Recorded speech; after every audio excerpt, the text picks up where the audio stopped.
the things you want to do when you're using the probes is to keep a record of the class's ideas. And one of the strategies that you can use to do this is called our best thinking so far. So create a chart or use the whiteboard in your classroom, and across that chart or across that whiteboard write our best thinking so far. And under that, chart the different ideas that students have related to the probe at that point. And if you leave the chart up, as you go through the lessons, you can refer back to our best thinking so far and ask students, do we still agree with this? Or are any of these ideas up here ones that we can take off that we no longer agree with? Or do we have other ideas that we want to add that maybe we did not think of initially? So what this strategy does is it promotes learning by giving the students the opportunity to get their ideas out and consider how their ideas are changing over time as they go through the lessons. And at the same time, it informs instruction because it gives the teacher a sense of where the class is and how their ideas are evolving over time. So it's essentially a chart called our best thinking so far that the teacher and the students can both refer to during the learning process.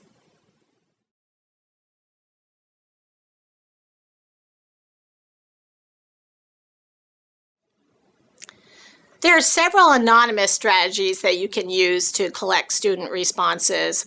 One of these strategies that is quite engaging to students is called commit and toss. It works like this. After students have selected their answer choice and they've constructed their explanation, have the students stand up with the probe in their hand and crumple it into a ball. When you give them the signal to toss, the students toss their balls throughout the classroom, and when you give them the signal to stop, they pick up one of the balls and then they open it, they take a look at the answer choice, they read the explanation, and from that point on, they only speak from the paper that's in their hand.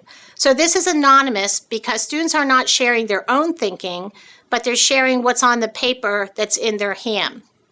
This is a strategy that promotes learning because all students are engaged in examining the answer choices, but at the same time it's safe for students because no one is identified with their own individual answer choice.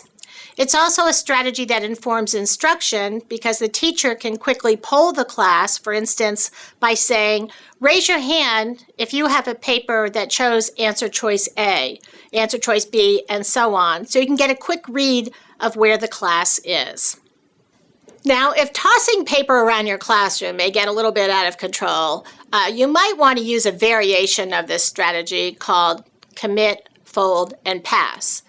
Again, students commit to their answer choice, they construct their explanation, and then when students are ready, have them stand up, holding their paper, folding it in half, and when you give the signal, they exchange papers and they pass their papers around the class until you give them the signal to stop, and then they open up the paper that they have in their hand, they look at the answer choice, they examine the explanation, and they speak from that paper that's in their hand from that point on.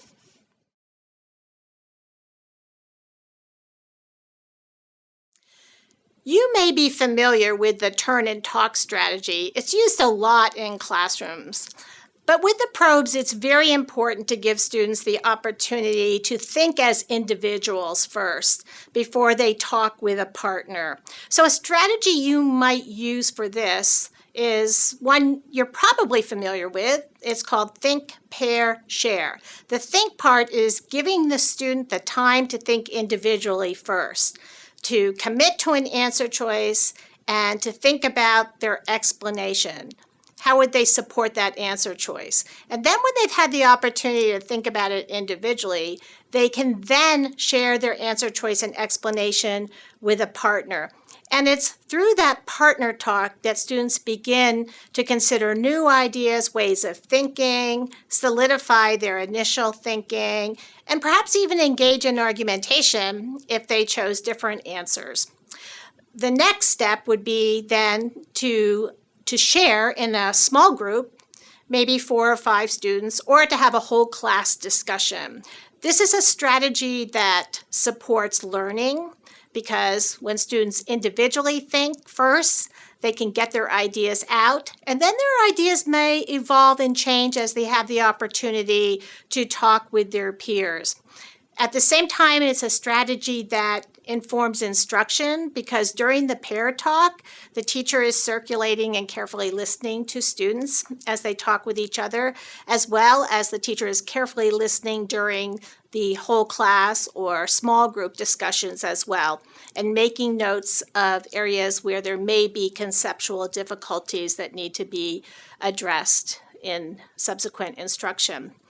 It's also a really important strategy for ELL students because sometimes those students initially have difficulty formulating their ideas, but by talking it out first with a partner, it's then easier for them to verbalize their explanations in a small group or a whole class discussion.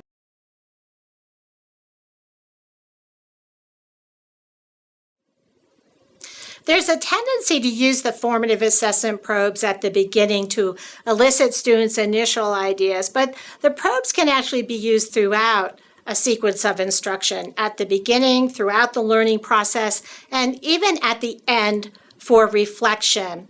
A strategy that you can use to get students to reflect back on how their ideas have changed is called I used to think, but now I know. And students fill in the blanks with what they used to think when they first responded to the probe and what they now know, which are their new ideas, how they've either changed or been solidified as they went through the learning process. So it's a reflection strategy that gives students an opportunity to look back and think about how their ideas have changed. And it also is a strategy that you can use to see if your instruction was effective, to see if students actually changed their initial thinking and moved towards the scientific idea.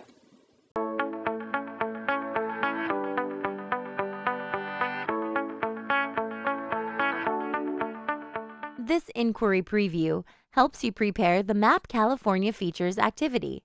This hands-on activity requires 15 minutes of prep time, takes 30 minutes to complete, and works best when students are placed in small groups. The purpose of this activity is for students to create a 3D map of California and look for patterns in land features.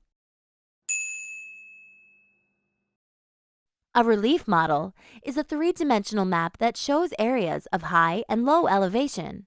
As students construct their own relief model of the state of California, make connections to the science and engineering practice, analyze and interpret data. During the construction of their model, ask students what type of data they can gather from studying a relief model. How can a relief model help answer the encounter the phenomenon question? What patterns can you find in the location of Earth's features? As you prepare for this activity, complete this checklist before class starts. First, gather the materials. Each group needs a sheet of cardboard, approximately 8.5 inches by 11 inches, an outline of your state, glue, a measuring cup, a bowl, flour, salt, water, a spoon, and permanent markers. If you have students mix the modeling dough, cover the work surfaces with newspaper, paper bags, or other materials to make cleanup easier. To help save time, prepare these materials prior to the start of class. Obtain an outline of the state your students will be modeling. Make enough photocopies of this map for your class. Here are a few options for mixing the dough. The first option involves pre-mixing the dough ahead of time. If you choose this option, wrap the finished dough in plastic wrap so that it's sealed completely, as the dough will dry out quickly. The dough recipe is enough for 2 groups. Use this as a guide for how much dough you will need. The second option is to pre-measure the ingredients for students. If students prepare the full recipe, have them mix the dough in 2 smaller batches, as these will fit in the bowl more easily. Students will then mix the 2 batches together to form a unified dough. The third option is to have students prepare half of the recipe for their group. Use 1 cup flour, ½ cup of salt, and about a ½ cup of water. You may wish to substitute some materials for this activity. For example, Glue sticks are a substitute for white school glue. Using glue sticks will cut down on the drying time needed. Markers work well to color the model, but consider having your students use paints and paintbrushes. To help ensure a smooth activity, include these topics in your pre-activity discussion with your class. Model any steps of the activity that you feel students would need to see before doing the activity. Review general rules and expected classroom behavior prior to starting this activity. Students should clean up any spills that occur as they happen. Students should follow the procedure for this activity. However, here are a few key ideas to make this activity successful. Remind students that they do not need to use a lot of glue.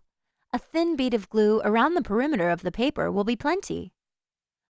Explain that the state outline should be as accurate as possible. Students should not worry about the small details on the map, such as inlets and islands. Remind students to refer to a relief map, such as one in their notebook, to help them place landforms correctly. Explain that students can wet their finger with a little water to smooth sections of their model where needed. The bowl, measuring cup, and spoon can all be washed and reused. Depending on the material used, you may be able to reuse the workspace covering, seal any leftover flour in an airtight container, or dispose of it in the garbage. Students should create a model that accurately represents their state's landforms, features, cities, and bodies of water. When students finish, bring them together to discuss their findings. If some students are unable to view the expected observations, show the Inquiry Rewind student video before starting the discussion. Then, use the questions in the Teacher's Edition to guide your discussion.